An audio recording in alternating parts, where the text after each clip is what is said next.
Cherifula filɛbagaw an bɛ a fo ka walima dɔn an ye de fɔ kari o kari sɔnnafuratɔ Maladun an bɛ faso dɔ la nin kɛnɛbɛn min kan n'i ye karamɔgɔ Usman Sherif Madane Aidara ka moto lajɛ waati min dira ma o de sera bi maaba saba de b'an bolo donc mun ye Cherifula ye an bɛ direct la donc mun ye radio ye 95.7 donc maa fɔlɔ an bɛna an ye bolo bila jɔnni ma o ye Modibo Diallo Nouveau Modibo Diallo, ancien directeur mémorial Modibo Keita. Monsieur Diallo, vraiment merci beaucoup. Ayi wele ya wuli jabi folka jumalo bolo kanyesi Cherifula Flebogoma. Mbo fo kila amagini ga don suda doni na me wala bien ambo fo o ka kloma jola ni ame on bena kuma uludi be nulu ti anga kuma e fossé donc bonya be uludi folo mbo fo. D'accord. Ah, vraiment, merci beaucoup, Iliché. Ma flana, au fait, m'a doublé, Haji Baba Aidara, Amafo Mako Sandi. Donc, allez, ancien député. Monsieur Aidara, vraiment, merci beaucoup. Aïe, Wole Yakawole Djabi. Faut le cas du Bolo Kanyasi, Cherifula Flebo.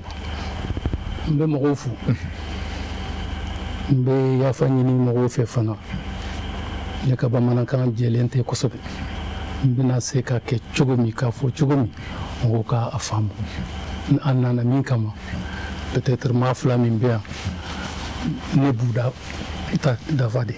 Merci beaucoup. D'accord, merci beaucoup Aidara. Masamana en tout cas vraiment domo do amba fo amana wole wati akonbina ndemwe Modibo Mao Makalu économiste. Monsieur Magalou, vraiment merci pour le cas du Balbo quand il s'est Cherifula Flebo. Aïe, on est à Djarani, bon fou, la Djebran, la même pour Befo, ni Baragnon Fanafo, Ani Magnon, ou Befo, ou Sentacassia, Djarani. Ni me Banda, la Kaka Jamana Jokmai, la Kekma, Nafamai, Jamana Jom. Ok, merci beaucoup.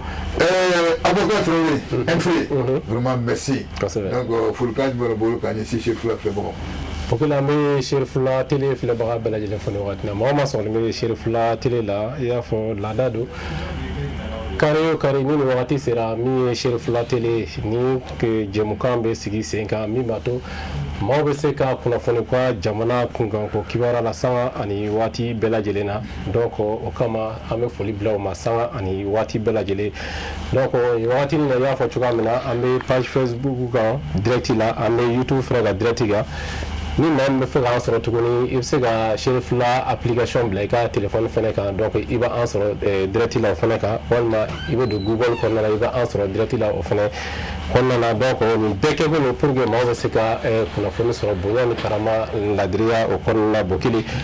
la ne jate me ke bay ka fo bi babu adna boli fermi ka sa farafina togola do donc farafina togola do o do mais donc andamna do o de la nobe talike généralement me kalo clé mo ani duru do fauna o abi ana apunu be chogo ani abi na asini bogo da no chogo jumela donc andamna do o de la bifina ka se ga wala ni ma ko fole ni fe o se ga nyofali ke jamana kono do bonya ni karama kono bokar korfo nyana amadam ni monsieur Diallo. Monsieur Diallo Tcheno, comme il y a photo de la journée de l'Afrique. Donc, à ma fait donc, et surtout le 25 mai, mourir. Journée de l'Afrique, nous, Afrique a donné. À ce là, nous fait. À ce là, nous avons pas de Kera Addis Abeba, Éthiopie Fabala, 1963. On y a pas de Farafina. Jamani besabani fla awakati la odi kundo ulu besera ka lajɛ ndo joni fɛ empereur Haile Selassie no kun ye Éthiopie masakɛ mun kama ka taa Afrique kelenya fɔ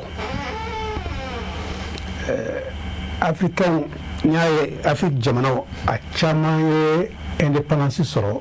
ka bɔ 1950 laban ka taa 1960 daminɛra nga u nana u yera kɛnɛ kan nga u farafaralen don a kelen bɛ ko jakumaden segiba fa jakumaden bɛɛ bi kɛ fan bɛɛ kun fana hakili y'a ye k'a fɔ n'u tora cogora tɛ bɛn f'u ka fara ɲɔgɔn kan o farali yɛrɛ ɲɔgɔn kan u nana sinaya wɛrɛ nana don u ni ɲɔgɔn cɛ gurupu fana tun bɛ sinaya la Haile Selassie y'a ɲini ka olu bɛɛ fara ɲɔgɔn kan k'a bɛɛ kɛ fɛn kelen tɛ gurupu fila tun bɛ yen groupe d'Europe mais flap ni berbere ak ma fomo ko groupe de Casa no ngi jamane dama Égypte bala a wakati ak ma fo uni Maroc bala Algérie bala Mali Guinée ani Ghana olu kun la a kun fulma révolutionnaire mun fɛ olu kun senna ka tali teli farafina jɔli la olu kun tɔ kun ka suma groupe de Monrovia fana bɛ yen bon groupe de Casa ani Monrovia u kun bɛ ɲɔgɔn ye dugu min na o tɔgɔ de dar'u kan o kun ye Côte d'Ivoire ni Niger ni Libéria ani jamana damadɔ olu fana olu kun an ka taa basigi fɛ an ka taa dɔɔni donc olu fila de tun bɛ sinaya la donc olu bɛɛ fara ɲɔgɔn kan ni dɔwɛrɛ u bɛnna fɛn kelen kan k'u bolo nɔ sɛbɛn dɔ la n'a bɛ f'o ma charte de Louya o signera le 25 mai Tonski dans le 23 signera le 25 mai 1963 o kun b'a yɛrɛ u fɔ k'a fɔ farafina bɛɛ jɛra ka bɛn fɛn dama kan ka kɛlɛ kɛ wasa jamana jɔnya n'a bɛ f'o ma colonisation k'o bɔ yen ani siya wɔlɔma olu tun bɛ Afrique du Sud k'olu bɔ yen k'o kɛlɛ ka bɔ yen pewu wa u ka fara ɲɔgɔn kan ka baara kɛ ɲɔgɔn fɛ wasa u ka se ka u ka jamanadenw ka olu diɲɛ nɔgɔya olu bolo olu ka ni mun ye ka di u ma u k'a ɲini fana k'a fɔ ni jamana ninnu kelen fana u ka yɛrɛya n'a bɛ f'o ma souveraineté n'u ka tabiyaw u ka lakodɔn ka bonya diɲɛ kɔnɔna na ani fana u ka fara ɲɔgɔn kan ka baara kɛ diɲɛ jɛkuluba min bɛ n'a bɛ fɔ ONU charte kɔnɔna na u bɛ baara k'o kan nka o kun ye de k'a fɔ jamana minnu nana indépendance la kɔsa min na olu ka se ka ye ka ko la dɔn n'u farala ɲɔgɔn kan fanga b'u la o de la n'u t'olu danna comme a bɛ fɔ cogo la ni bɛɛ tora i gɛn fɛn bolo dɔ ka wara b'i dun donc jurudiliwa nana o cogo fɛ nka a kɛra jamana caman na hakili la Modibo bɛ ta kalama Modibo Keyita olu ko ko nin ye koba ye a tɛ se ka bila ka tɛmɛ ten an bɛna a ko ka to mɔgɔw hakili la ni fɛn dɔ ye ka don kelen choisi ka don kelen sugandi k'a fɔ o ye farafinna ka don ye a don baara tɛ k'a la Mali kɔnɔ san o san a don an bɛ a lakuraya an b'a dɔn a bɛ kɛ komi an b'a sɔnji tuguni walasa farafinna ka kelenya o hakilina o ka don Maliyɛnw kun na i bɛ se k'o de fɔ. ok Bakari kɔrɔfɔ ɲɛna donc an b'a da bɛɛ kulo kan ko Modibo Jalo ale de ye ancien directeur mémorial Modibo Keyita vraiment monsieur Jalo merci Baba an bɛna e fan fɛ o ye ɲininkali kelen e ka hakilina ye jumɛn ye a la et puis maintenant k'a jira quels sont ceux qui étaient les artisans de la création de l'Ouya. Effectivement Ouya ye Modibo ye min fɔ mɔgɔw ka faamu ko Modibo y'a daminɛ sisan ka fɔ ko jamana 32 ye ɲɔgɔn sɔrɔ u ye ɲɔgɔn sɔrɔ yɔrɔ jumɛn Haïlé Sélassié fɛ Haïlé Sélassié jamana de ma colonisé jamais Afrique bɛɛ la Éthiopie olu ma colonisé o de kama ale tun bɛ se ka bɛɛ fara ɲɔgɔn kan a ye bɛɛ wele ale fɛ u ma taa faransiw fan fɛ u ma taa anglais fan fɛ u ma taa portugais fan fɛ u taara Haïlé Sélassié de fɛ Éthiopie o ye kelen ye donc jamana 32 donc olu de sigira k'a fɔ ko fɛn min kan ka kɛ sisan il faut que Afrique bɛɛ ka indépendance sɔrɔ an k'an jija Afrique bɛɛ ka indépendance sɔrɔ sisan an ye jamana 50 o de bɛ yen sisan naani parce que Soudan du Sud farala kan Soudan tilala Soudan voilà c'est ça le problème Soudan kɛra état fila ye o de y'a kɛ 50 ye a t'o tun tɛ yen parce que u tun ma indépendance sɔrɔ mais état 32 in olu de ye kan di ɲɔgɔn ma k'a fɔ ko an ka tɔw dɛmɛ pour que d'abord Afrique ka indépendance sɔrɔ yɔrɔ bɛɛ la ka sɔrɔ ka ɲɛsin fɛn wɛrɛ ma Donc ça, il faudra que mɔgɔw ka faamu. Maintenant, an kɛra a mɛnna 54 de 54 États. Ko ça ina a ma mɛn u ye Soudan tila k'a kɛ Soudan ani Soudan du Sud. Donc fala kelen wɛrɛ fara kan. Alors maintenant, ne bɛ se ka min fɔ nin na, c'est que minnu y'a hakili nasɔrɔ,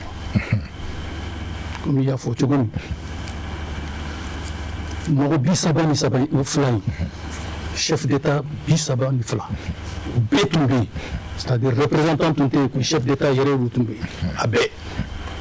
ka sɔrɔ u mana u y'u ka ambassadeur ministre des affaires étrangères bila ka taa, olu sigira ka charte nin lajɛ, an bɛna chef d'État bɛna baara kɛ min kan u y'o jateminɛ k'a bɛɛ lajɛ ka sɛnsɛn ka fɛngɛ, hali charte min kan ka fɔ mɔgɔw ye fana mɔgɔw k'a dɔn. A ye Modibo Keïta ka kuma fɔ sisan, mais Modibo Keïta Mali de ye charte min fɔlɔ OUA charte Mali de y'a dilan, Mali de y'a sɛbɛn ka sɔrɔ ka taa OUA la. Mali de ye charte sɛbɛn, a bɔra Moravia o, a bɔra Kaza o, a bɔra Haïli Selassie fɛ, a bɔra Nkrumah fɛ o, a bɔra min hakili la fɛn fɛn don, mais u bɛnna min kan min ye charte ye Mali de y'a sɛbɛn ka taa.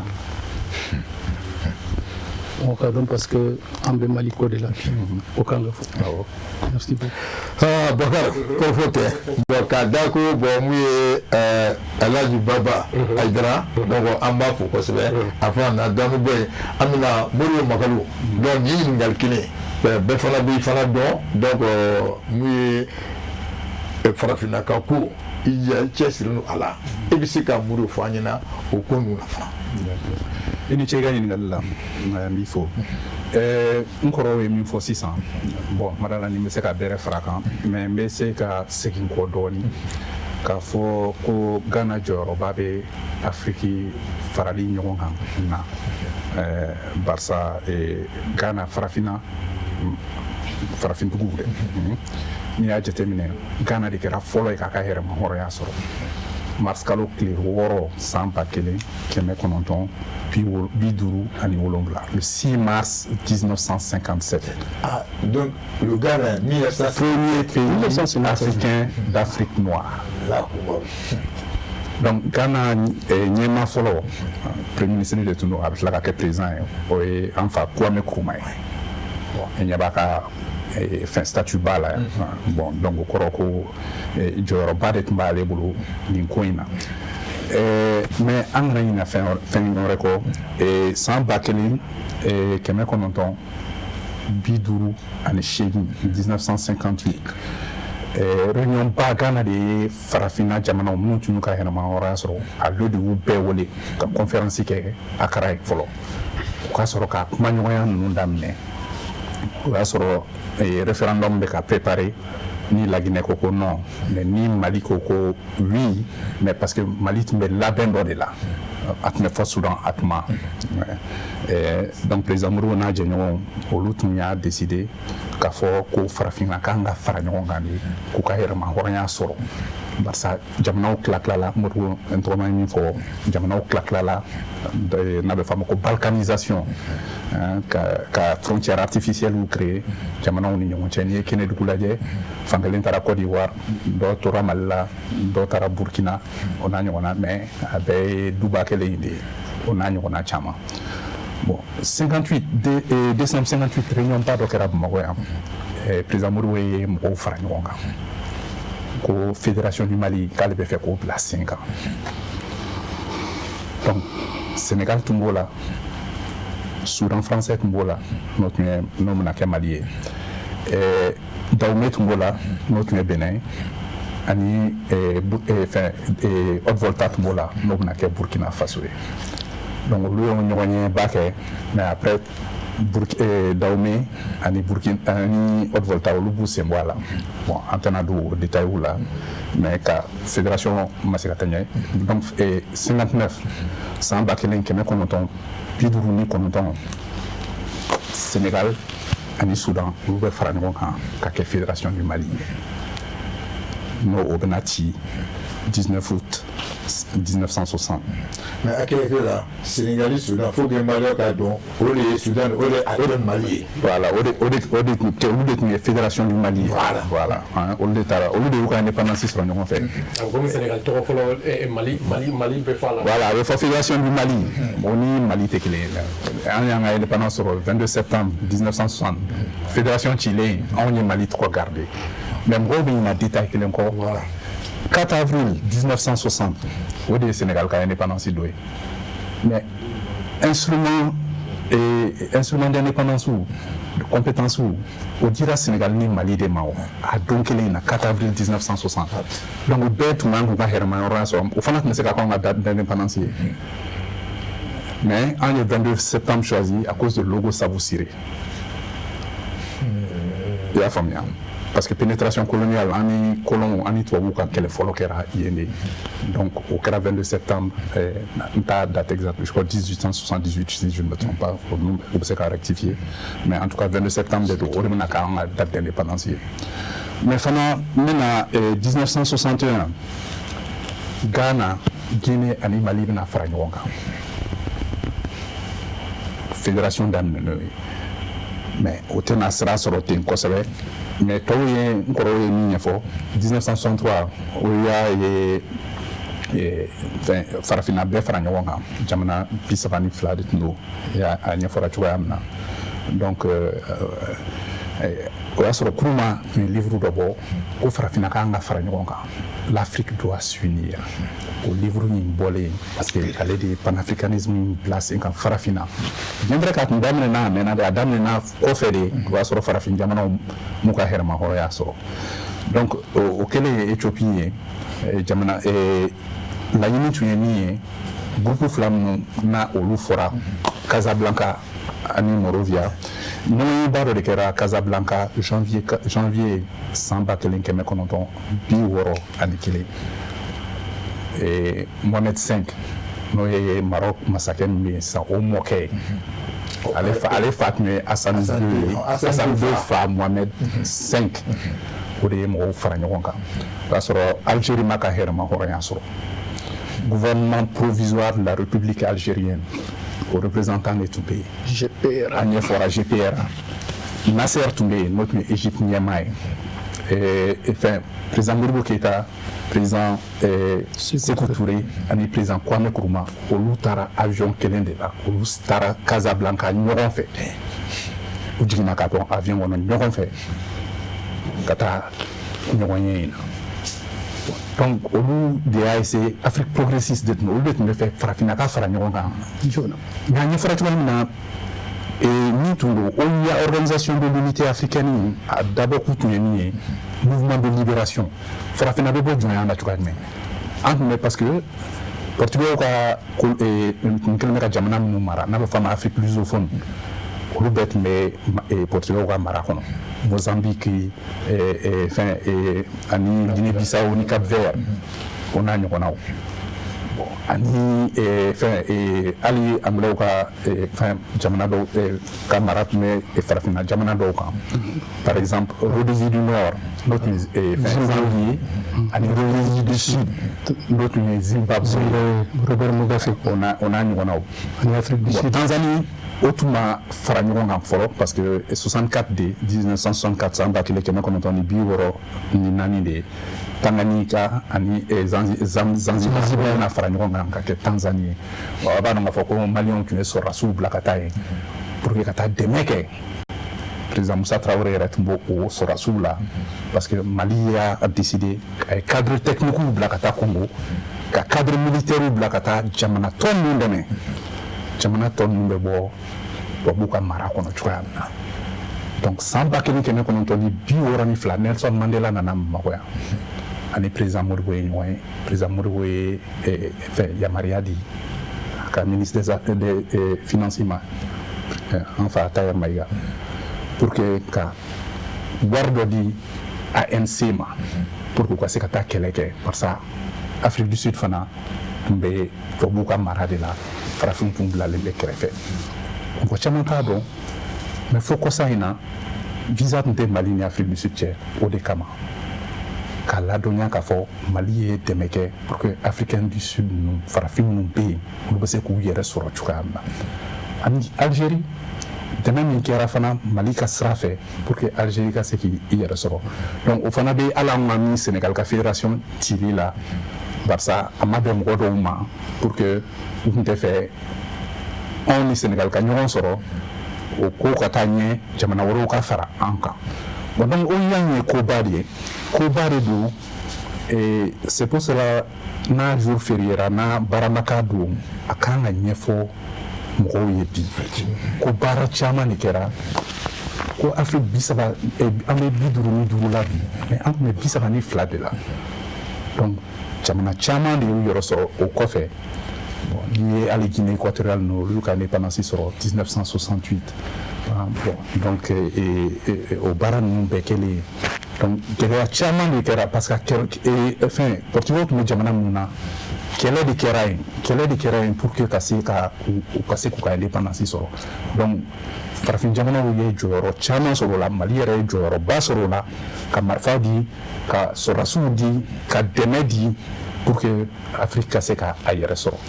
voilà. Voilà, an ko ɲakila k'a fɔ bi su na kɔni maniya c'est à dire génération ko don maa ba saba min b'an bolo yan donc vraiment an bɛ Ala fo c'est à dire que historiquement ɲɛfɔliba de bɛna kɛ anw ye an bɛ se ka faamuyali sɔrɔ journée de l'Afrique ko yɛrɛ la a nana cogo di jɔn de kɛra a artisan ye tout et tout n bɛ kuma di ma. ok o b'a to Modibo n bɛ na e fanfɛla la min bɛ ɲininkali min tɛnku e la laɲini tun ye min ye farafinna bɛɛ ka fara ɲɔgɔn kan donc ka daminɛ o wagati kana bila fo sisan na a kuma bɛ sen na a kɛwalew kumaw bɛ ka fɔ mais fo ka taa bila sisan ko gɛlɛyalen don farafinna dɛsɛlen don ka fara ɲɔgɔn kan wa fo visa yɛrɛ bɛ a jamana caman ni ɲɔgɔn cɛ e yɛrɛ bolo gɛlɛya in kun ye fɛn jumɛn de min b'a to farafinna dɛsɛlen don ka fara ɲɔgɔn kan ka kɛ kunba kelen ko kun ka ca fɛn kelen tɛ an bɛ baga kɔfɛ mɔgɔw ma tubabuw sen b'a la n b'a f'u sen t'a la dɛ u sen b'a la nka an yɛrɛ tun bɛ se ka mun kɛ ni tubabuw da t'o la u sen t'o la an yɛrɛ m'o kɛ parce que n'i y'a filɛ tubabukan na fɛn dɔ bɛ fɔ être premier chez soi plutôt que être deuxième à Rome o kɔrɔ de Rome kun ye tubabuw ka tariki la dugu bɛɛ la belebele o kun ye i b'a fɛ o kun ka diɲɛ caman kɛ bɛɛ bɛ ɲɔgɔn sɔrɔ donc ko bɛɛ b'a ɲini i ka to fɔlɔ la i ka so yanni i ka taa kɛ filanan yɔrɔ n'aw farala ɲɔgɔn kan dɔ bɛ bila dɔ ɲɛ o n'i kelen don i bɛ bila bɛɛ sanfɛ o donc o yɔrɔ bɛ yen n'an farala ɲɔgɔn kan ne bɛ jɔyɔrɔ min kan ka so est-ce que n b'o sɔrɔ hali ni i nin yɔrɔ bɛ bonya o bɛ yen o ye anw n'o ye an mɔgɔ dɔ fana ye a fɔ a ko in tɛ taa baara dɔw kɔ ko in tɛ taa ɲɛfɔli kɔ ani lakalali ni fɛn dɔw kɔ an yɛrɛ ye jamana min ye n'i ko Mali bi an b'a fɔ Mali an ɲɛna bɛɛ ye kelen nka hali Mali la fɛn caman bɛ ɲɔgɔn sɔrɔ a kɔnɔ jamakulu caman bɛ ɲɔgɔn sɔrɔ a kɔnɔ u ma deli ka balo ɲɔgɔn fɛ o Mali y'a to u kɛra ɲɔgɔn fɛ n tɛ bɛɛ kun yɛrɛ tun bɛ kɛlɛ ni ɲɔgɔn cɛ ni aw farala ɲɔgɔn kan o la fɔ ka kuma de fɔ aw bɛ se ka jɛ fɛn min kan fɛnw bɛ aw jɛ aw b'aw sinsin o de kan nka fɛn b'aw fana aw bɛ taa ka b'u kan bon jamana yɛrɛ fana na bɛɛ ko ka birifini saba ka taa yɛrɛ yɔrɔ i ma miiri sigi ɲɔgɔn na ni bɛɛ ye birifini saba ka taa yɔrɔ la donc a bɛ bɔ da kan kɛ donc u ma miiri k'a fɔ n'an bɛɛ jɛra k'an ladamu k'an da ka ɲa birifini bɛ bɛɛ bɔ n'an farala ɲɔgɔn kan ka ko dɔw kɛ ɲɔgɔn fɛ o da ka d'an na k'a fɔ bɛɛ k'i ta kɛ i sigiyɔrɔ la alors olu fana président yɛrɛ fana u cɛla u ka sinaya o b'a la mun fɛ ne hakili la fɛn kelen de ma faamu ka baara kɛ n'o ye k'a ye k'a fɔ an ye fɛn sɔrɔ cogo o cogo an kelen kelen na n'an ye dɔw fara ɲɔgɔn kan o bɛ dɔ fara an ka sɔrɔ kan dɔ fara sɔrɔ kan yɔrɔnin 10,000 b'e bolo 50,000 bɛ dɔ bolo n'aw farala ɲɔgɔn kan a bɛ kɛ 15,000 ye peut-être ni n ko waatan don aw bɛ se ka baara min kɛ o la o ka ca ni e ka waatan baara ye ka tila ka jɔ o ka ca ni e ka waatan baara ye kuma tɛ waadurutigi ta la mɔgɔw ko o yɔrɔ ye k'a ye fana ko tubabu jamanaw yɛrɛ olu yɛrɛ b'a ɲinina ka fara ɲɔgɔn kan an b'a la bi États-Unis o kɔni o de ka girin ni diɲɛ jamana bɛɛ ye mɛ n ko jamanaw farala ɲɔgɔn kan ye jamanaw fara ɲɔgɔn kan jamana 50 ani kelen n'i ye région ta o fana ye fédération de ye bi dɔ bɔra la wagati tun kɛra a tun bɛ jamana 15 n'a tun ca n'o ye n'u farala ɲɔgɔn kan jamana yɛrɛ n'u farala ɲɔgɔn kan de u bɛ taa ɲɛ tubabu jamanaw filɛ n'u ye jamana kɔrɔbaw ye olu yɛrɛ y'a ɲini ka fara ɲɔgɔn kan n'an b'a fɔ bi Union européenne donc diɲɛ taacogo yɛrɛ y'o ye an de kan ka faamu k'a fɔ an kan ka baara bɛɛ kɛ o kama yanni ne ka ta in k'a dan na yanni ne ka taa lɔgɔliso jɔ yan nin ka lɔgɔliso jɔ yan frontière yɔrɔ la nin ka dɔgɔtɔrɔso jɔ yan an bɛ fara ɲɔgɔn kan comme frontière don an bɛ lɔgɔliso jɔ jamana fila bɛ denw bɛ se ka t'o la an bɛ se ka dɔgɔtɔrɔ fara olu bɛ t'o la an b'a bɔ cogo la donc an yɛrɛ ma baara kɛ n'o ye bɛɛ y'a ɲini k'a fɔ i ka baara kɛ ni kelen o y'o yɔrɔ ye mais n y'a fi fana tubabuw fana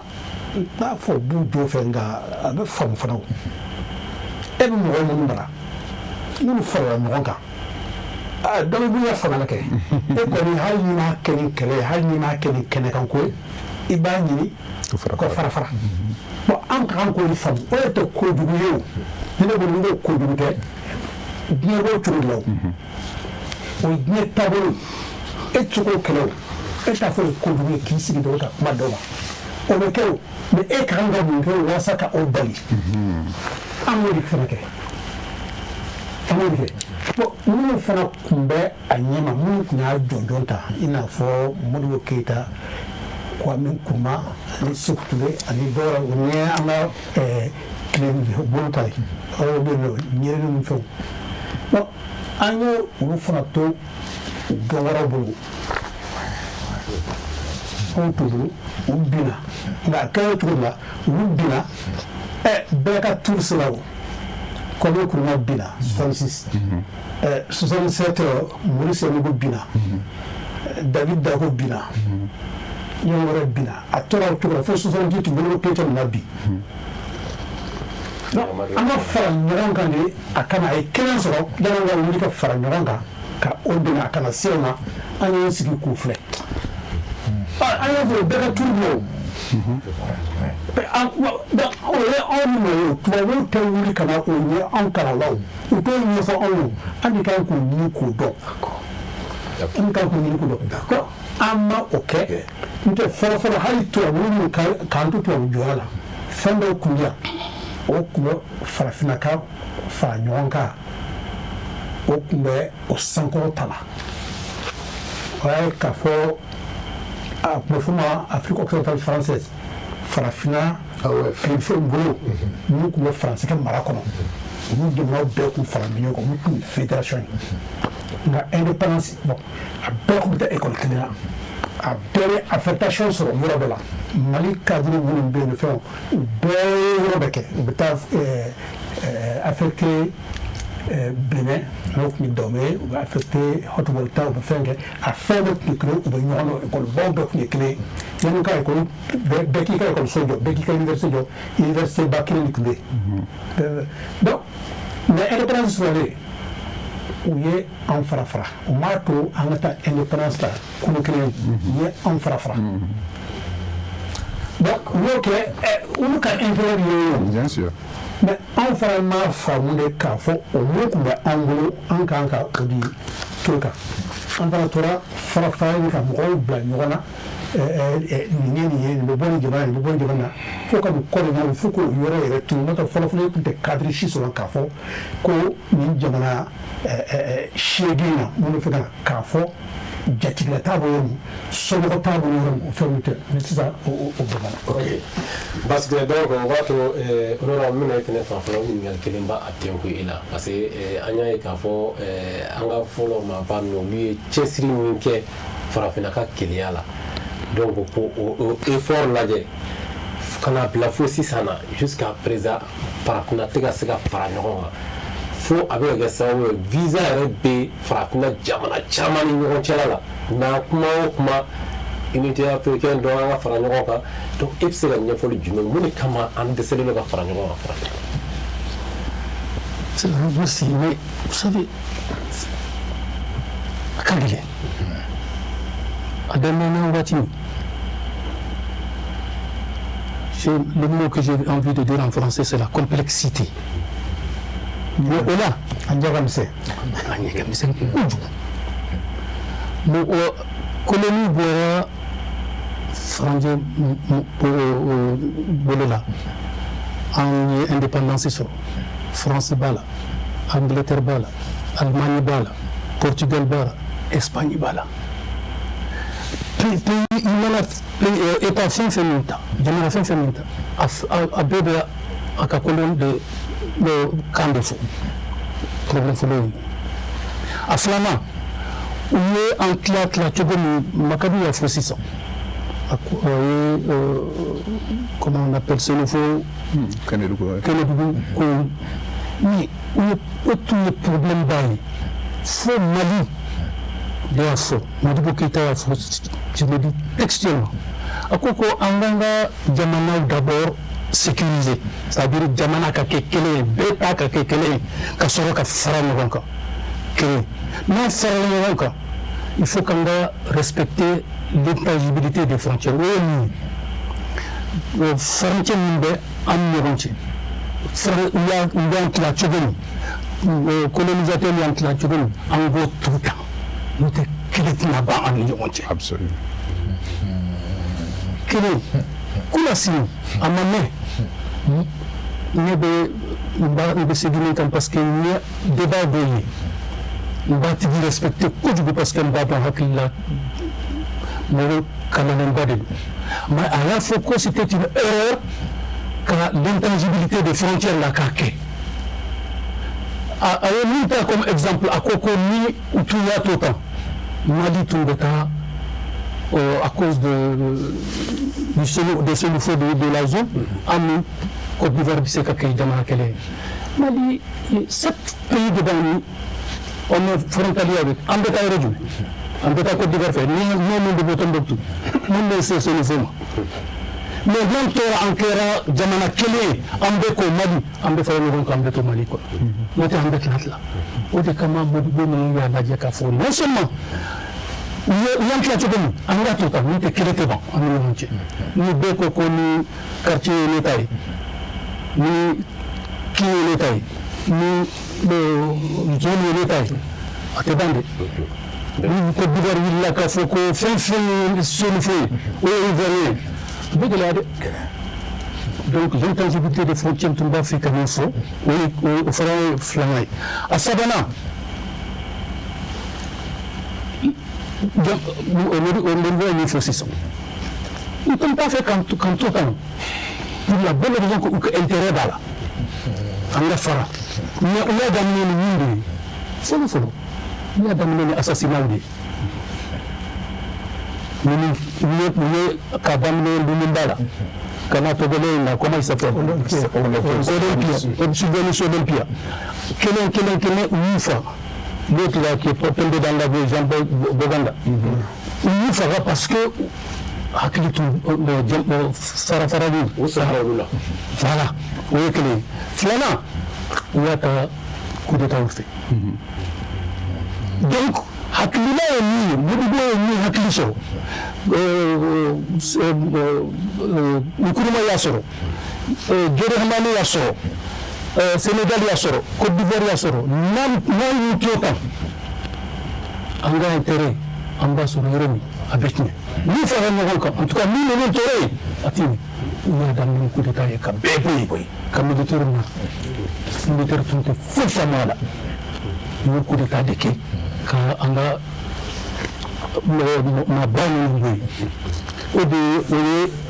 Yaka Bara, Afrique Bara, Djoyer, Ayadjo. Parce que nous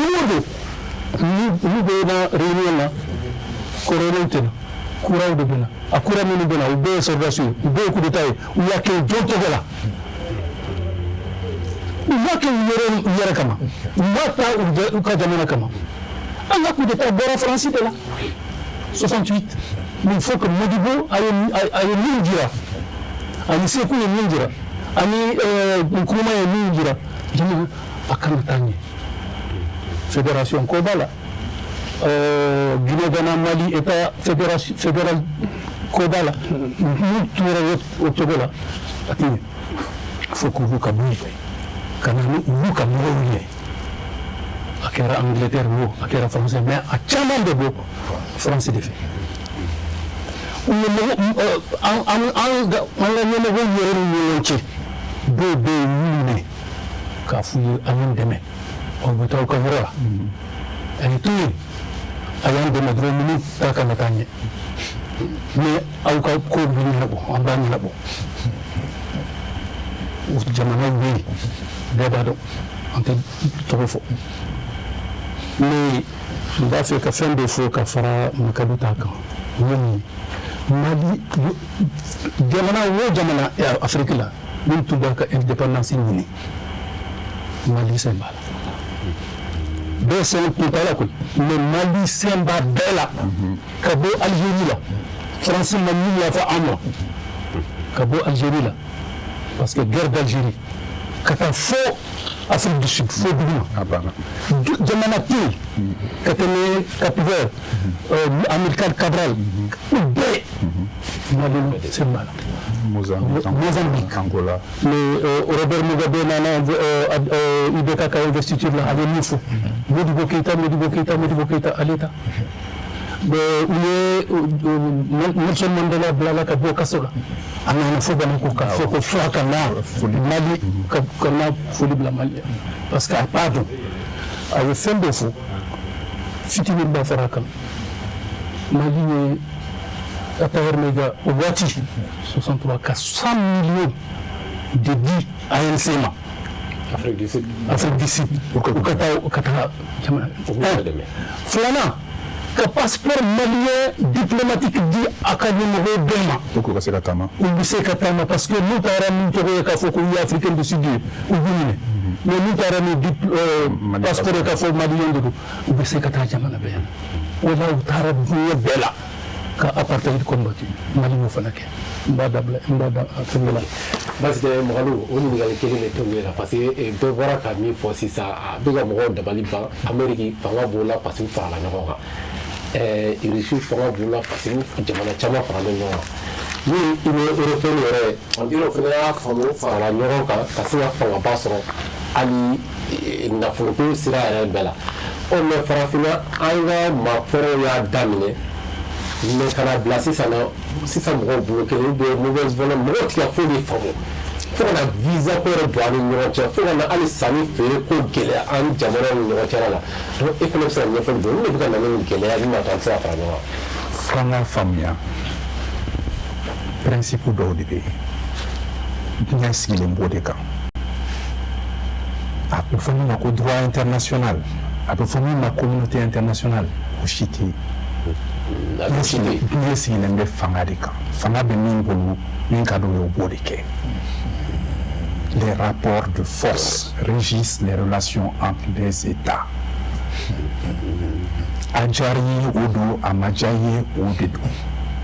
Donc il faut être réaliste. 1884-1885, réunion de guerre à Berlin sous Bismarck, Otto von Bismarck. Allemagne Yama, Aïtobu, Jamina Wole, Aïna, Anna Farafina Kla, Annie Yonche. Il est sans flaquer, il est ici qui est. Oui, Créanta, bon, Orbenita, Orbenita, Orbenita, oui. La première guerre mondiale, quoi fait, Ngara? Jamina n'est pas Allemagne, vous n'êtes là. Amina Allemagne, Togo comme là. Togo, on dira Francima. Parti de Taragana, Bolo. La famille.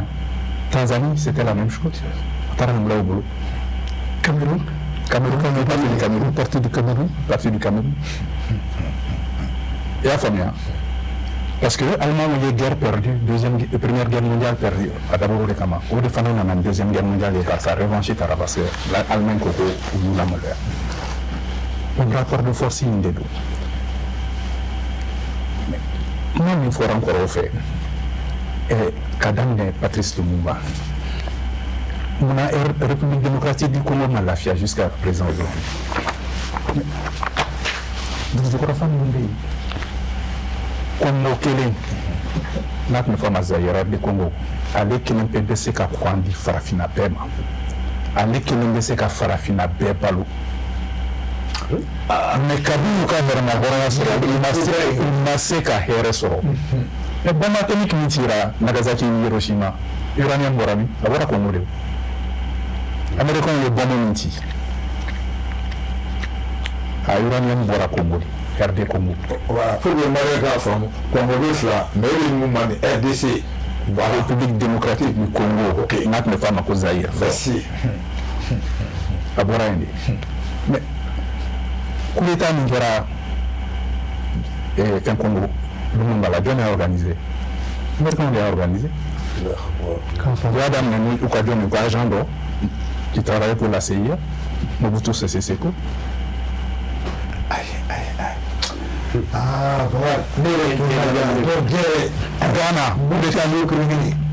Ghana coup d'état min kɛra contre Kwame Nkrumah c'était la CIA encore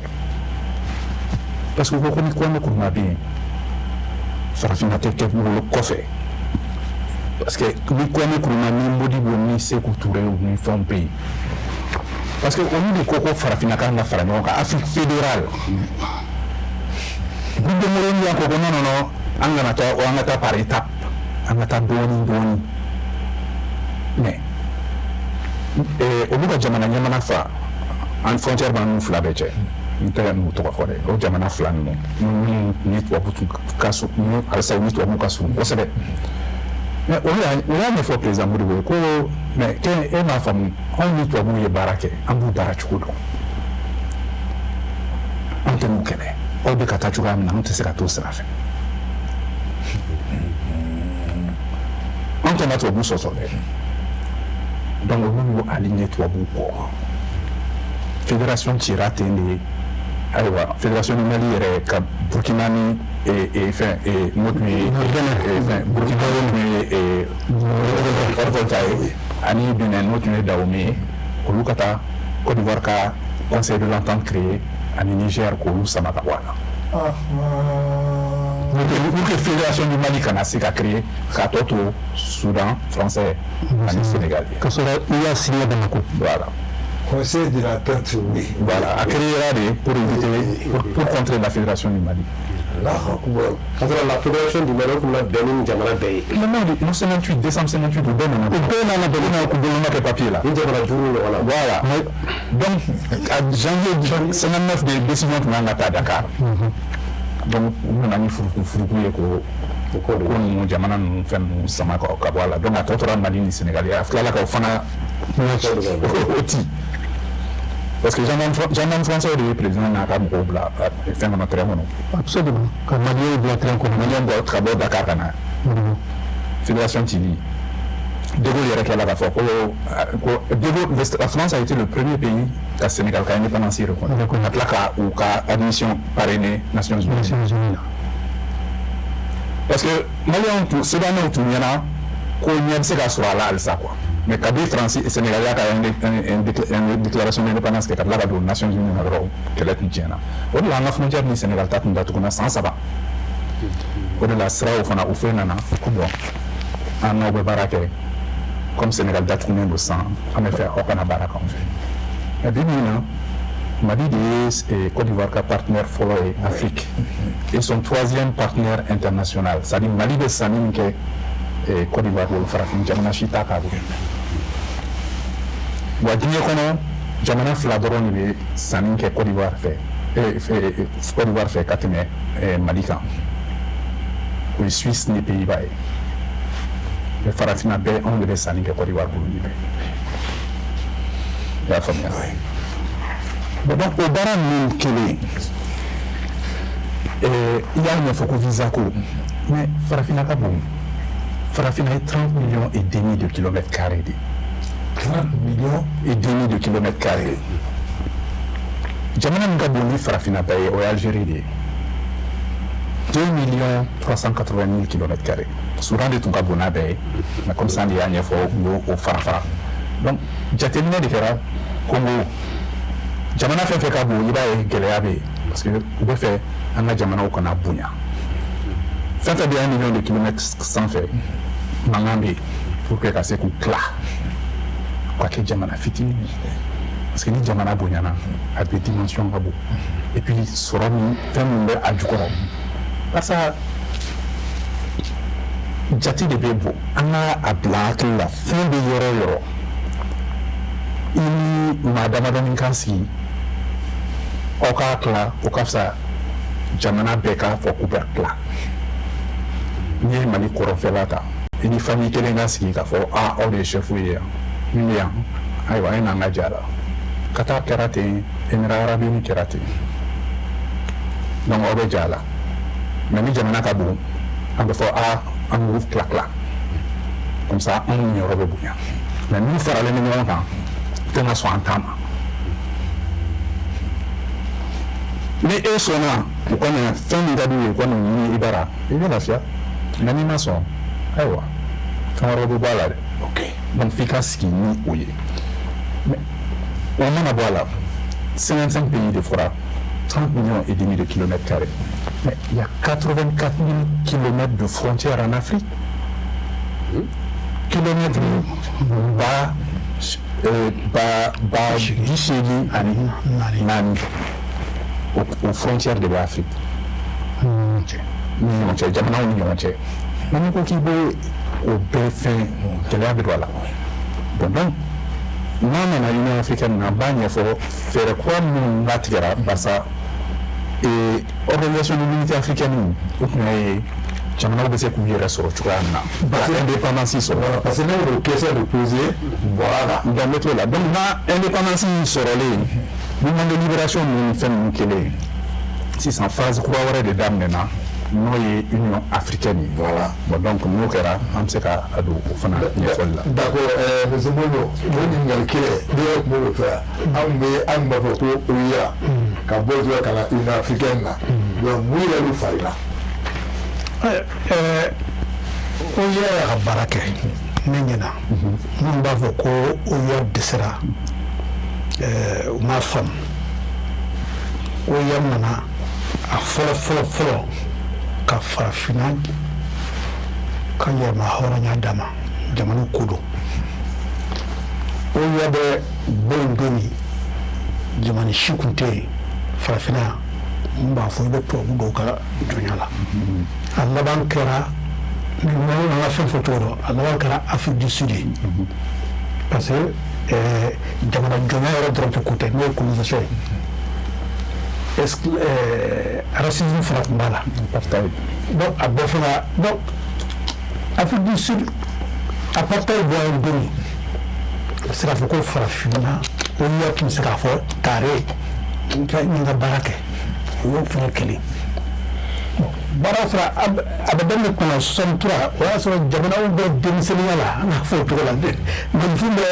kɔrɔbaya ka fɛn fɛn cogo jamanaw fana bɛ faamuya ka fɛn fɛn cogo ko denmisɛnnin u ye fɛn caman fɔ kuma u bɛna siraw minnu kunto kan wa fɛn caman fana bɔra kɛnɛ kan 63 ninnu na u tun t'a dɔn ko olu bɛna donc o bɛɛ de kama farafin jamanaw tuguni u y'a ye k'a fɔ OUA tilala ka baara la dɔn tɛ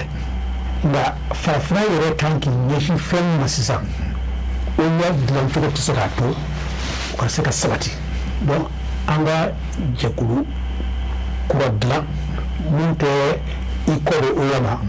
nka a b'a ta OUA y'a bila yɔrɔ min a b'a ta ka taa o de ye union africaine ye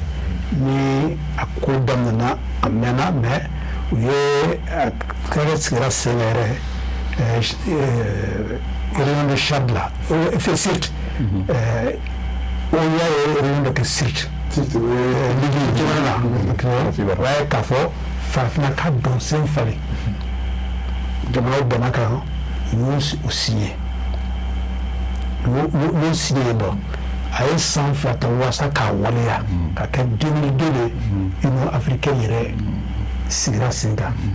bon wala kɔni an b'a fɔ jɔnya ni fɛn ninnu ne tɔgɔ la kɔni kɔni hali n'i bɔra jɔnya kɔni i yɛrɛ ka tabiyaw bɛ yen nɔ i yɛrɛ ka dignité ni fɛnw de o b'a nɔ la mais mun bɛ afirika yɛrɛ kunna sisan nɔ o ye ka farafinna yɛrɛ yiriwa ka farafinna yɛrɛ fana a ka moderniser a ka bila diɲɛ bɛɛ taa sira fɛ a ka bila o kan ko u y'o fɛn ta ka yɛlɛma caman don nin fɛn ko fɔlɔ-fɔlɔ ni conférence de chefs jamana ɲɛmɔgɔw ka ɲɔgɔn wɛrɛ olu tun bɛ décision bɛ ta n'o bɔra yen ɲɔgɔn ye fila ni ɲɔgɔn cɛ secrétaire général du tun bɛ yen mais olu da tun tɛ se ka don fɛn bɛɛ la bon fɛn caman bɛ a tɛ se ka ɲɛnabɔ wa réunion tun ye siɲɛ kelen san kɔnɔ donc ko an ka fɛɛrɛ wɛrɛ sɔrɔ an ka baara kɛcogo falen jamana ɲɛmɔgɔw ka ɲɔgɔn ye bɛn dɔ n'u y'a bila yɔrɔ ma a bɛ yen mais o dugu ma yanni ɲɔgɔn ye fila cɛ fɛn dɔ bɛ yen ko commission secrétaire général de la commission o fana ye baarakɛba de ye mun na mɔgɔw bɛ yen olu bolo fɛn dira délégation u ka bon ni secrétaire général ta ye o bɛ yen u ye conseil de paix dɔ fana da o de sécurité la parce que basigi ani lakana o y'a sɔrɔ o wagati la kɛra problème ba ye 1960 sécurité ko problème bɛ cogo la mais a nana donc ko fo an k'o fana kɛ nin ye u ye baara wɛrɛ da sen kan jamanaw ka sɔrɔ sira baara o bɛ se ka kɛ cogo min k'u ye confier kalifa fɛn jɛkulu dɔ fana u b'a fɔ NEPAD Abdoulaye Wade ani était chargé de ça. Obasanjo ani Obasanjo fɛn jamana ɲɛmɔgɔw kɔni ko olu kɛra o terrain kunkolo u bɛ tɔ sama ka taa o fana y'a kanu k'a fɔ an bɛ jateminɛ kɛ an bɛ min kɛ sini an bɔra dahirimɛ ɲini ni ɲininkali ɲini na k'a kɛ san 30 bi kɔ an bɛ kɛ mun ye n'i y'i ka baara bɛɛ bila ne bɛ nin dahirimɛ ye n bɛ dahirimɛ ɲini wa ala bɛ e t'o de la wa o tɛ i t'o sɔrɔ dɔrɔn mais ne ye miiri bɛ min sɔrɔ san kɔnɔ n ka san nasɔngɔ hali ni y'o kɛ kalo nasɔngɔ ti si la mais ni tɛ dahirimɛ ɲini na ne bɛ taa donc a ka kɛ san 30 u bɛ miiri san 30 an bɛ kɛ nin san 50 an bɛ kɛ nin développement y'o de développement ni fɛn i bɛ se ka ko baw kɛ donc o ye a min yɛlɛma kɛmɛ la an da tɛna so o bɛɛ ma dɔn donc u nana n'a ye o nasira fɛ walasa diɲɛ yɛrɛ de bɛ yɔrɔ sisan bɔ afiriki fana bɛ yɔrɔ afiriki yɛrɛ fana ka jate o kɔnɔ o tɛ se ka don fo ni an taara taxe de fɔ o de nana ni union africaine ye a tɛ k'a fɔ o yɛrɛ dɛsɛra pewu u ma fɛn kɛ an b'a boli ni fɛn ɲan'i bolo i bɛ se ka a falen tuguni ka i ka laɲini ma parce que n'a ɲana laɲini yɛrɛ fana bɛ falen hali ni a ma ɲɛ laɲini bɛ falen donc ni laɲini falenna laɲini fana bɛ sɔrɔ ni nan ye i k'o fara falen donc union africaine nana o kɛcogo la n'an ko an b'a fɔ kuma lasurunya la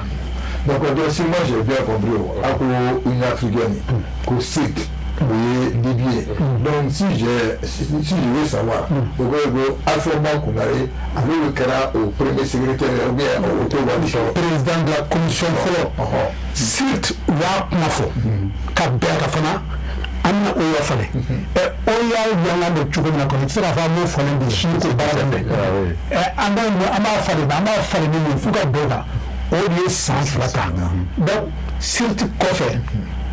a dɔnna k'a fɔ an bɛ taa union africaine sira fɛ o yɛrɛ bɛ hali bi o de la Amara Esi kun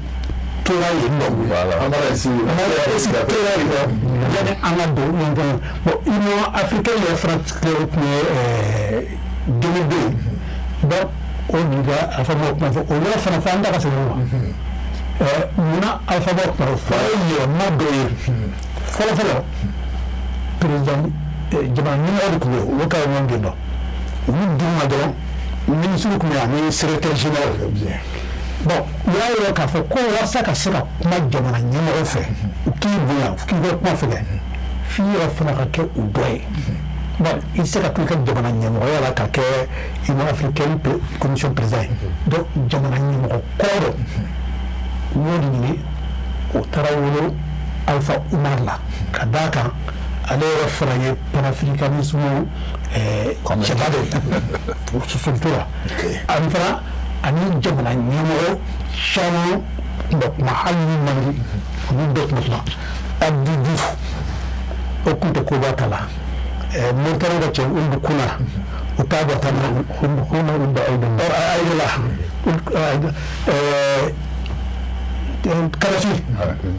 Kadhafi uta abuatala ida anda min demasha shi kuntiyan ku baba har ma be fenga fagari ko donc on jamana Nigeria uta da ko da har Afrique du Sud ma da buna donc na nyale ta kana barara mabaya atakulo je bon mais amba bon ko muto asili trop fali ka tora bona bon mais alors là alpha ye décision d'ota nego décision ngo ka fa kelenya tatire au bena fanga amba fakata ni école de ta usra fa ka mo bi banando mo bi wala ta ba amba ta usra kena bon mo bi na ko au ma do ko ana na ta ndo bo ni bana do ni bana ga tene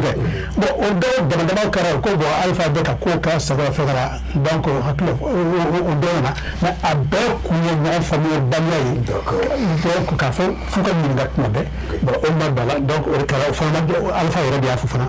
ka teteme manda kelenga abarla chamana ka teteme naka mais a kunkurende o la ne ko no fana fendo fana no be on yɛrɛ to abo kolo minnu b'a an fara kan an minɛ cogo kan don nin da fɛ kan bɔ nin da fɛ u ka dahirimɛ ko dɔ gɛlɛya mɔgɔ ka dahirimɛ kɔni o ye b'a wajibi dɛ mɔgɔ kan k'a dɔn k'a fɔ fɛrɛ n tɔgɔ tun bɛ kuma dɔ fɔ n bɛ sigi o fana kan n bɛna o yɔrɔ sinji a ko jamana fila ɲɛmɔgɔw ko aw ma ko u bɛ tubabu baara kɛ cogo dɔn mɔgɔ ti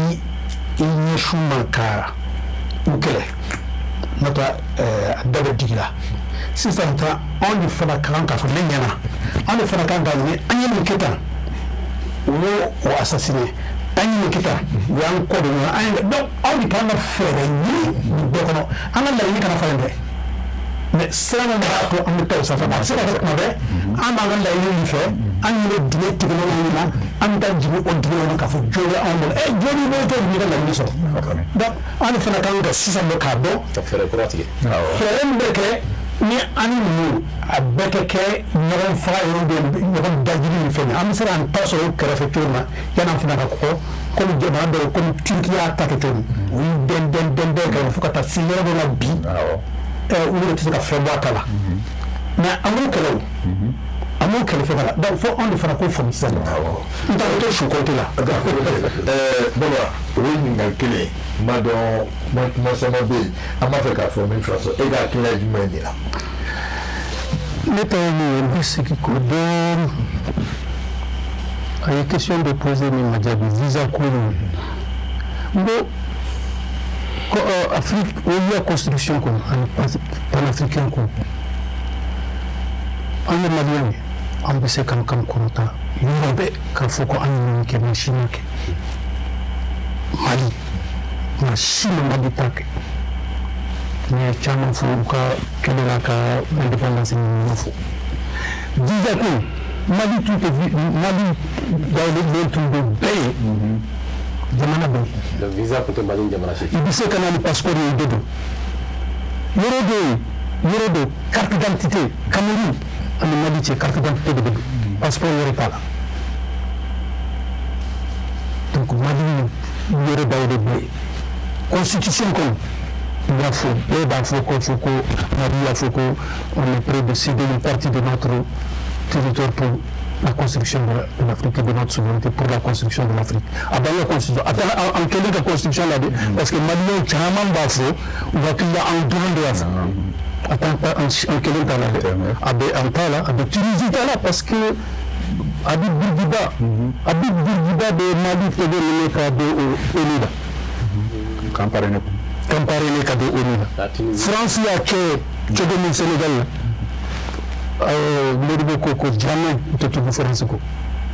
adu Tunisie de Mali parene ka do ONU la Nations Unies Bourguiba na Bamako a taara fo Tombouctou 65 a taara fo Tombouctou donc visa ko ni beti fɛn wɛrɛ bɛ yen an ye min fɔ k'a yɔrɔ tila il a parlé de ça un tout petit peu tout de suite, mais en richesse, comment on appelle richesse nafolo min banga du korofɛn a ka bɔra hakili ma olu dun bɛ da u b'a dɔn ko n'i y'a sɔrɔ u bɛ kɛ cogo min u tɛ se k'a to an bolo nin cogo la u tɛ se k'a to ka complètement ka bɔ a la k'a to an bolo u tɛ se il faut k'u ka dɔ sɔrɔ a la donc farafarali minnu bɛ an ni ɲɔgɔn cɛ an b'a la Modibo y'a fɔ cogo min mais olu fana sen b'a la don o don il faut pas k'an ka bɛn an mana yɔrɔ o bɛ fɛn fɛn min kɛ il faut pas k'an ka bɛn lafiya kana kɛ an fɛ fɛn fɛn min don n bɛ exemple di Madi ko la parce que n tɛ taa yɔrɔ jan Madi ko walahi ne hakili b'a to ye député ni Sarkozy tun ye Hollande min bâti photo film n'a tun y'a bâti Madi tun bɛ tila comme de souvent parce que ale de ye Emenela Pagani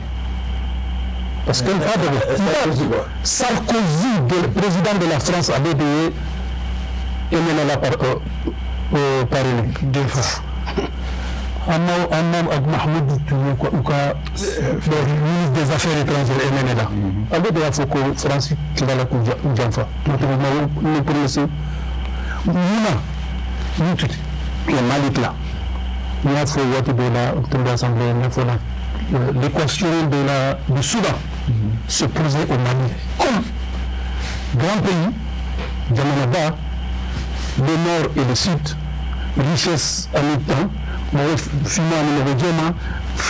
musulmans et chrétiens, c'est-à-dire il y a que le Soudan qui a que fly, à l'équation de Mali. On l'avait là. Na ministère posé tout tora Francis Jamana Rindana wallahi magi tout kala nena adra butul créer donc on sourit ni da donc ni da fait quand là koko richesse monde Kabila 1957 il y a créé au CRS il y a créé Mamana la salle de qui est combattant quand faut qu'on reste au CRS l'État. Cette question posée, Maman Hassan là c'était qui? Non, je veux pas. Maman Hassan c'était le premier président de l'Assemblée nationale du Mali. Voilà. Mais il était sénateur du Soudan français. Ok. À ce moment-là, à tout Mika faut au CRS à Sekatani. Parce que en richesse civile de Algérie Bougouma, en Mali sans fait, en Méditerranée, en Minde, à Kaké Djabana Kili, France tout le monde, au noir à Bolifé, Français à Bé, au noir Bé. Il faut qu'on fasse tout ça, tout récemment la loi de Noir, le code noir là aboli. Il faut que Mali lutter pour que le CRS doit à travers la télévision ce soir au CRS ni Malita à ça là comment fait qu'Algérie de Malata qu'à Niger Kéréland qu'à Mauritanie tata ni Fermé tata ay abata fo Tchad pétrole Hakim Mbala Soudan pétrole Hakim Mbala ani richesse Hakim Mbala ani san Hakim Mbala ani uranium manganèse gaz utumba fem kake jamana télé ni bato France bul o loi du il a faut que tu a combattu ni na rotu ni ensemble pour que fait que la créer indépendance nana entouré ni chola pour que Mali kato d'accord mais la question voilà je suis moins qualifié que les anciens fonctionnaires. Non, attends, ce que je veux dire par rapport à ça, c'est que Banco Tumbala, en dépend ni en colonie, français en état français, en état FMI, en état Banque monétaire, Kadhafi, de Coco, en dehors de Wari Hakimi Mandali. Ode kama fakara Kadhafi ale de y'a fɔ ko a bɛ banque financée a bɛ même fonds monétaire africain créé a ye satellite san a ye fɛn bɛɛ satellite africain a y'a kɛ to de satellite africain en termes de satellite numérique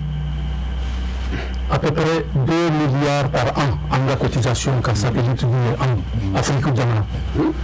Qu'un satellite plus de 400 millions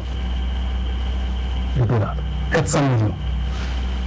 Une tara Afrique jamana une tara de Camino Banque mondiale féminine a financé parce que nous avons financé, nous n'avons que 2 milliards de dollars pour la finalement financé. Et on va tout le D'accord, il faut nous... Pour que la syndicat kuma dafa au CRS a idalwala Organisation commune des États riverains du Sahara ministère de créera Franci Samba Kelen Keme Kononton Biduru ani wolonvla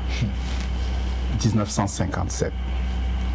en kɛrɛfɛ jamana dɔ de jamana ɲɛma min taara n'o ye yɛrɛma hɔrɔnya la ale de tun y'a ministre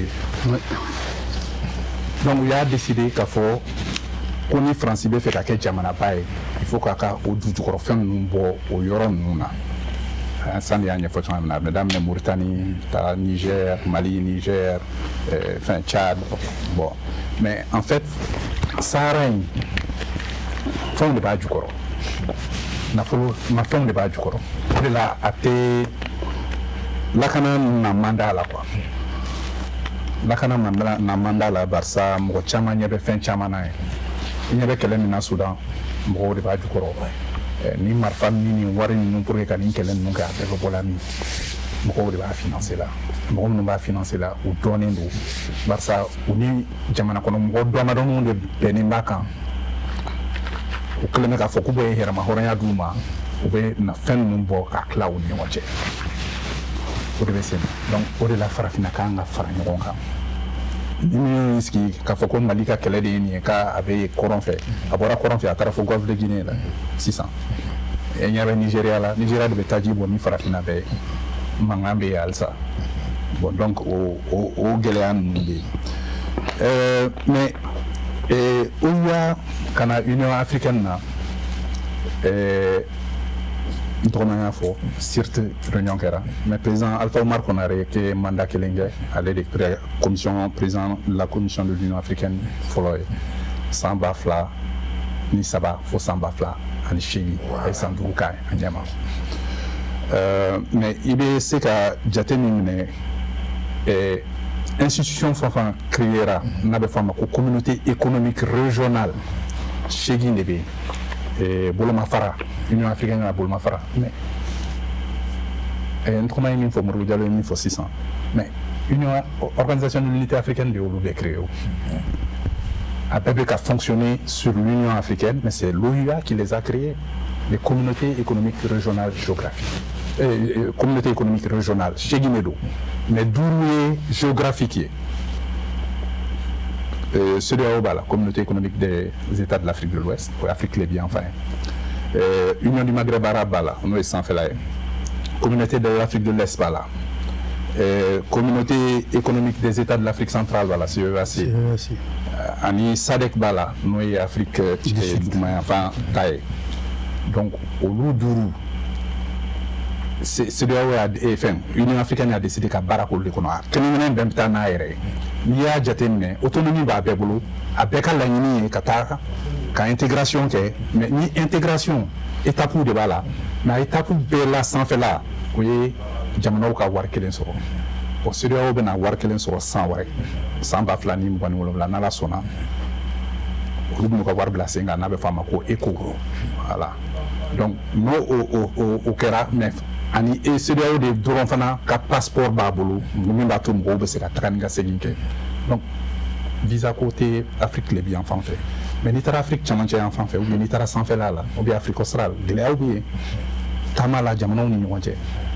donc bɛɛ bɛ taa i ka rythme de la communauté économique régionale géographique ninnu na bon communauté économique régionale saba bɛ yen IGAD l'autorité intergouvernementale pour le gouvernement on b'ale wele ko IGAD ani CENSAD Kadhafi yɛrɛ ye min créé une organisation commune des sahélo-sahariens ani kelen wɛrɛ bɛ yen mais hakili bɔra o kɔ donc COMESA marché commun de l'Afrique de l'Est et austral donc o ye Chegina ye donc OUA bɛ baara kɛ la Union africaine bɛ baara kɛ la n'olu de ye pour que farafinna bɛ se ka fara ɲɔgɔn kan mais surtout agenda 2063 san 2063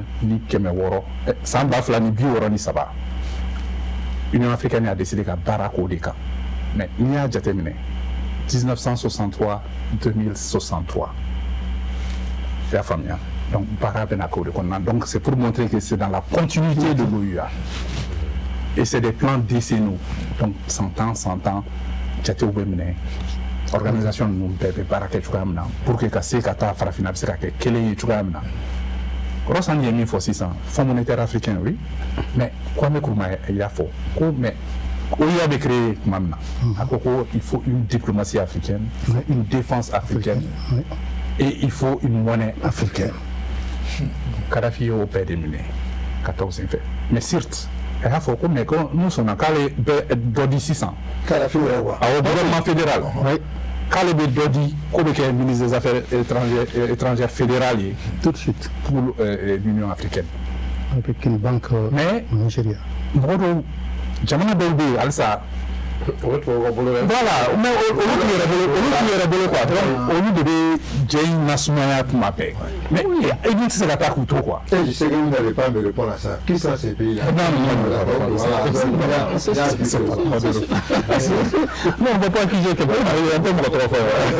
Donc, au début, il y a un quoi qu'on a là. Donc, au Baran Nasumaya, donc, Fanga Famia de Co, c'est. Comment m'a fait un reflet? Co, c'est l'union qui fait la force. Signer ou périr. Voilà, c'est ça. Bon, donc, on est en jeu. Mais en mode de chien,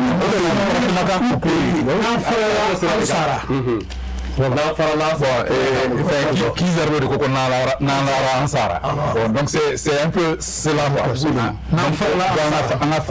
donc panafricanisme au-delà mais 600 nous ne kana fanga la olu chama fana be kana no o toya de ni Kagame no ni fontan il visa ko fo mais 25 mai ngoro kana ani Togo il a décidé que africain doit se kana 30 jours sans visa et le Congo et Congo Brazza fana Congo Brazza ani Togo ani Ghana Oloubé a décidé. Ouais. Voilà. Denis Sassou a été derrière le dernier à prononcer cela. Donc, au Bahira Kafo, au Barao Bekatanya, Doni, mais Alsa, Gote Fana Franyonga. Mais à Kanaka, il y a un faire redouné. Jamana Minga Girini Giebe, mais Alpha avec Adelade, l'Union européenne et Faragnon Nankam. Parce que Alpha n'a pas fait ou Faragnon. En quel temps? L'Union européenne va faire un Faragnon en Barça. À Fopi, transition énergétique. Donc, tu vas faire un peu 4e révolution industrielle là. Machine ma fait nous, il a téléphone, il a ordinateur, il a tablette, il a fait nous. Tu vas faire nous, on a formé comme minéraux critiques. Qui me sera la bien animée on des bolos. Farafina. Bien qu'on a. Tu vas la feinter. L'Union européenne va feinter. Au bas, les États-Unis fait, d'abord les États-Unis boulot, d'abord Russie la boulot, Chama Chine boulot, Ani Farafina. Donc, nous développons au bout de Kouta Garé. Très rare, nous, Chine de Boufferé, Amérique, Alni, Mangamboura, Chine Bafo, Ante fin faire au Mabré, oui, Manganda tourné. Mais à Chama de on fait, Ante Kafenka, Moko Kana, Chetron Katanae. Mais moi, la question est avant de Farafina, mais si on peut savoir, avec Jamana du mois, on a donné nous ça, cobalt, coltan, lithium, uranium, pétrole, après Congo Zaïre, la Zaïre la Guinée a la plus grande réserve de bauxite dans le monde et de fer. Et de là, les minéraux les plus chers, les plus. Et ni pour le cas du Fana. Mais moi, c'est-à-dire au Kélengoron Théorie, tu sais qu'on a droit à Bella, mais il y a un Africain, Jamana Fenta, et bien sur le goût de faire Kirimon, pas bête. Avec fini à combien de Fantan Jamana, avec fini à Famille, à Bébé Bébara. Dobé Bébara. Après, c'est la fois, Madame Nefolo, Jamana Fitin Boré, Centrafrique. Mais le plus gros diamant du monde, il y a il y a fait un filière avec Fallé, mais au Bella au Sénégal. Uranium B, Sanou B, fin bébé. Centrafrique, c'est l'un des pays, c'est le Congo en miniature. Congo central. Sans Kaloutan fly plus là. Mais Guinée-Bouka, parce que on sait qu'il y a sur le mangan des pays, quel est des pays. Mais qui ont beaucoup mon pays armé. Mais ressources de l'euro, il reste le financement pour les armes. Mais qui est derrière tout ça?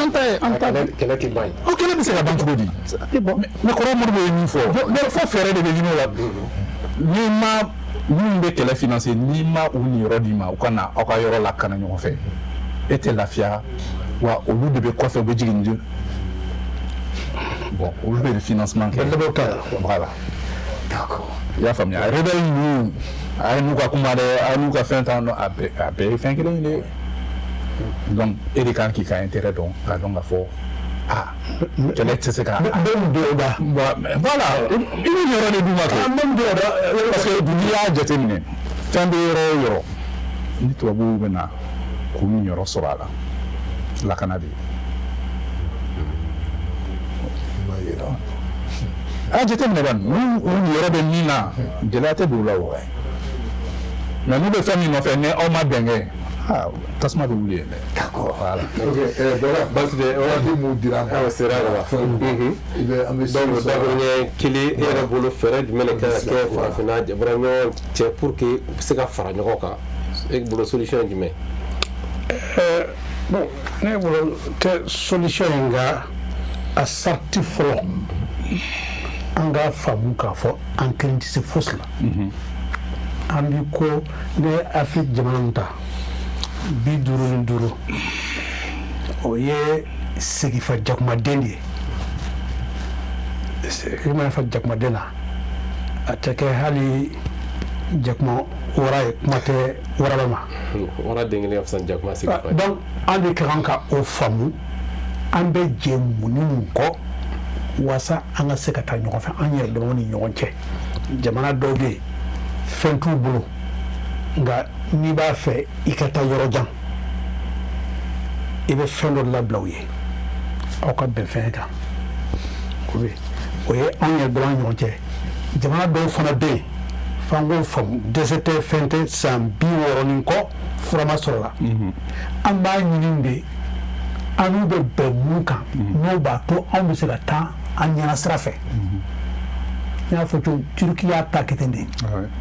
Turki bina fokatu Turki kunga boni fenebe Empire ottoman be arabu jaman beta kabi magan jamana na o kofe kana fo Algérie fenna Turki be mara Égypte Turki be mara nga u bina première guerre mondiale la ya tlatla lu ka fembe no la u ka fembe na arabu jamana fen chama yu yara sarawla nga Turki yida kida fokata do otama qui dende qui daw fe fobi no ma jeni munya teke otama ouais incontournable bon on be fere noa en ban disi di botma be flow o fere ni fo anya de ko do folo o yo de mo be o be jamani kele gono o mo be fe kele ka o yo farafin jamana o yo na be fere o skata ko da o juru wa bi la todi Très bien. a ko be la de fo anga famande bu no fe na no fam ni santando samuando sankemedo aba fere tike namba ndaw ka taman ka wakati do wasa nga se ka wuli ka jo se ka ambi muna ambo o fe ka chukura o pe fana ka fami ka fo jabana bele be ka fara ndon ka yorom kuma bɛ jamana fantanw ma an fantan donc f'an k'o de faamu n'o tɛ n y'a fɔ cogo min na n'an m'o faamu an jo don an ta don a bɛ to an ta la an bɛ min su compter la koyi. ok ani gɛlɛya basi dɛ Makalu m'o ɲininkali kelen tɛ wele e fana bolo fɛɛrɛ jumɛn de kan ka kɛ min b'a to farafinna bɛ se ka fara ɲɔgɔn kan laɲini ka sabati. non fɛn min don farafinna kan ka fara ɲɔgɔn kan barisa n'i ye a jateminɛ bibi jamana 55 min bɛ farafinna u ka sɔrɔ a bɛnnen bɛ jamana jumɛn ta ma faransi dun ye 7nan de ye diɲɛ kɔnɔ sɔrɔ la n'o ye dollar miliyari 3,500 i ye farafinna bɛɛ fara ɲɔgɔn kan an ka PIB ye o de 3500 milliards de dollars o de ye faransi fana ka PIB ye faransi ye mɔgɔ joli ye 65 millions anw ye mɔgɔ joli ye mɔgɔ miliyari 1 ni tila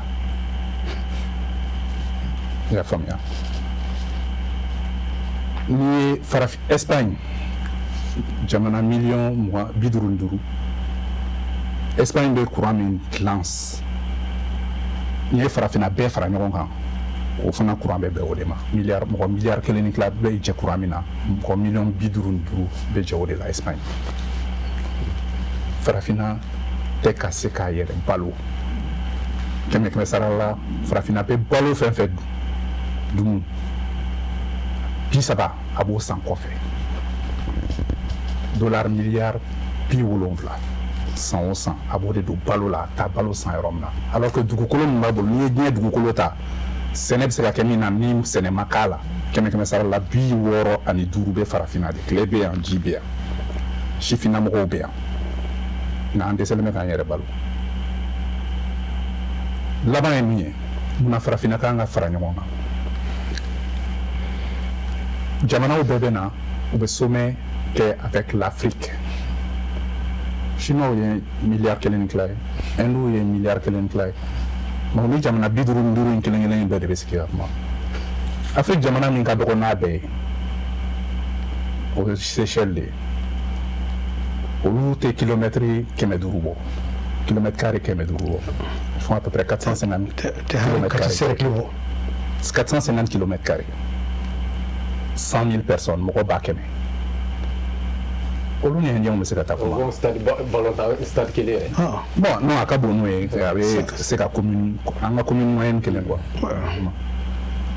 n'o tɛ commune 6 ka bon ni Rwanda ye par exemple mais stade kelen a bɛ don stade kelen kɔnɔ a bɛ don stade kelen kɔnɔ parce que c'est 450 kilomètres carrés c'est assez grand quand même la population ok d'accord ok je pense à la stade de 200 000 places donc maintenant ni farafinna kumana d'une seule voix ni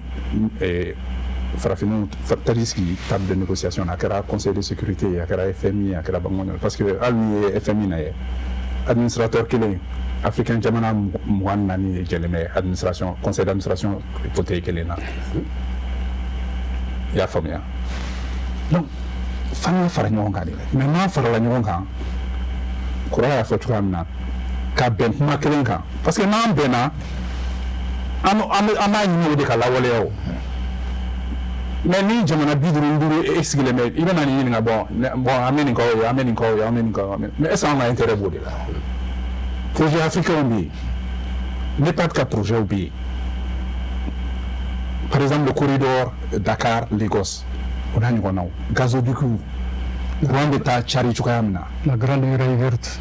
donc dɔ ko ma ko n bɛ fɛn ninnu bɛɛ fɔ ko n tɛ furako kuma fɔ mais furako fana b'a la farafinna ko 100 sara la an bɛ fura min consommer saba dɔrɔn de bɛ dilan an yɛrɛ fɛ yan 97 k'an bɛ t'o san kɔfɛ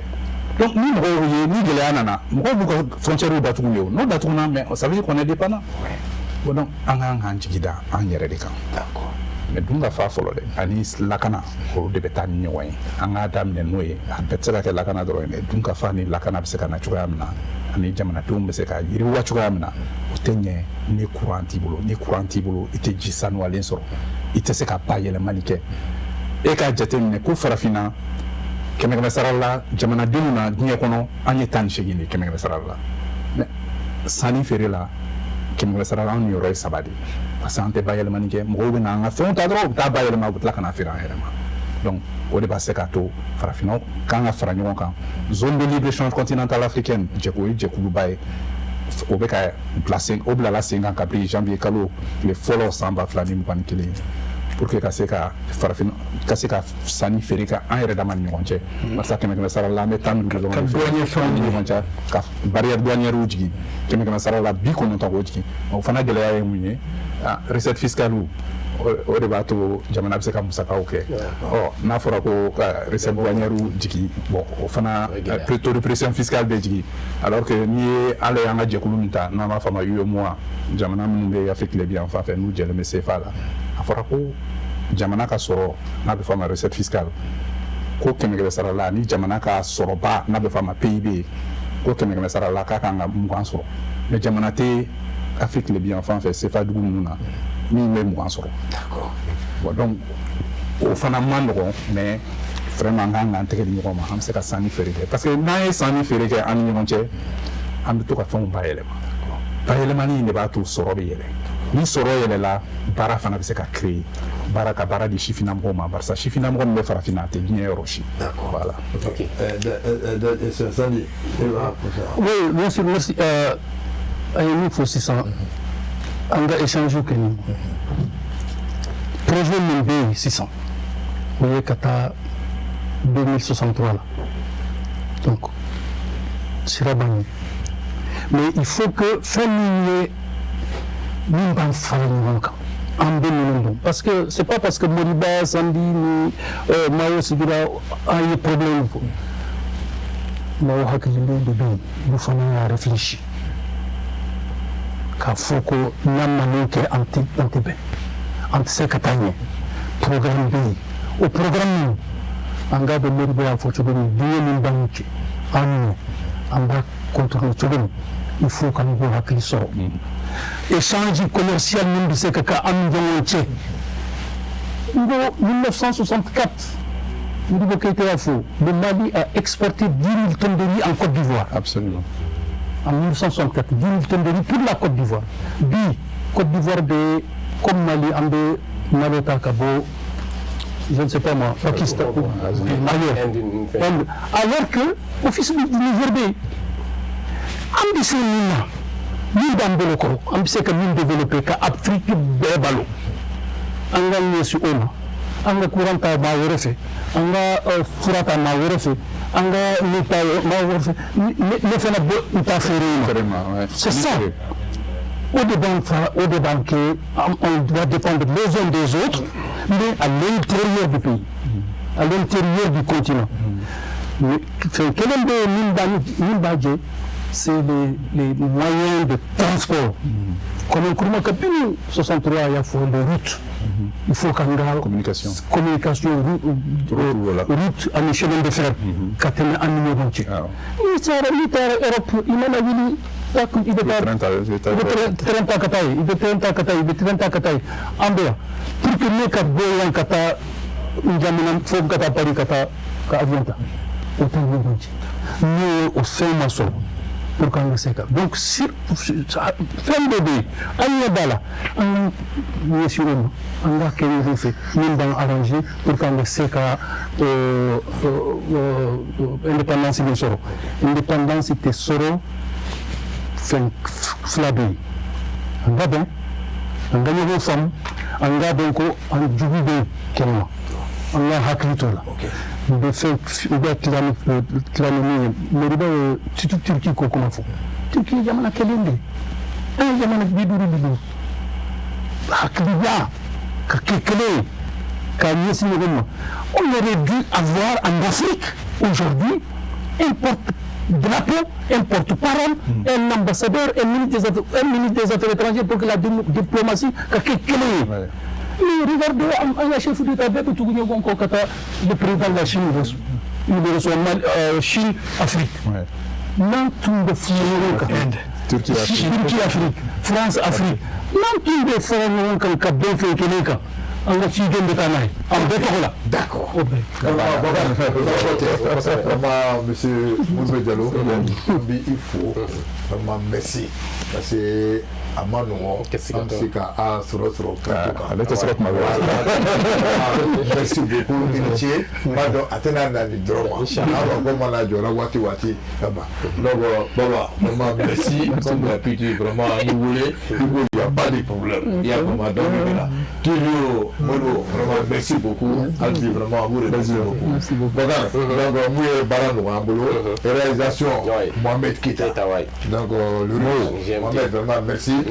Mohamed kɛrɛfɛ Musa voilà Musa Traoré GMT an b'a le fo an bɛ taa régie la yaliya ka fɔ Dawuda Kɔnɛ bɛ yen voilà donc folikan b'i bolo voilà. Min ye chauffeur an b'o fana fɔ ani maa tɔw bɛɛ lajɛlen donc u bɛɛ ka cɛsiri bonyana nin ko in na an b'u bɛɛ fo waleɲuman na. D'accord Traoré Mamadou Mouri Côte d'Ivoire Abidjan Palmyra docteur Madan Diallo an b'ale fo Mamadou Samake Samjima an b'a fo Amadou Diadji Sangare a n'u b'a fɛ Baba Thiam Hippodrome le patriarche de Kangaba Mamadou Nama Keita Mamouna Salamata an b'ale fo mun ye Mianga Salif Dambele Côte d'Ivoire jamana kɔnɔ la police de Buguni mun ye Bagayi wala Abdou Karim Bagayi ko an b'ale fana fo ka kun cɛ ni jɔ ye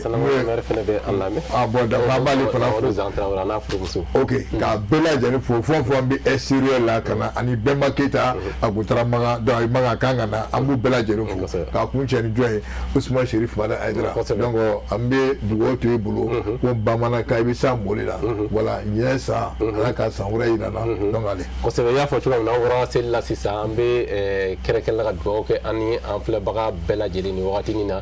k'a fɔ ko seli bonya kama ala ka anw ni an filɛbagaw k'an bɛɛ lajɛlen kisi gɛrɛgɛrɛ kasara bɔnɛ malo janfa juguya dusukasi gɛlɛya ani fantanya ma ala ka sababu ɲuman kunsi an bɛɛ lajɛlen ma ka an bɛɛ lajɛlen kisi sababu jugu ma ka sababu ɲuman jigin an bɛɛ lajɛlen ka du kɔnɔna na donc an bɛ dugawu kɛ ko ala ka hinɛ taabagaw la ala ka yafa k'u ma ala ka an bɛɛ lajɛlen sago di an ma wa ala k'an ka jamana basigi.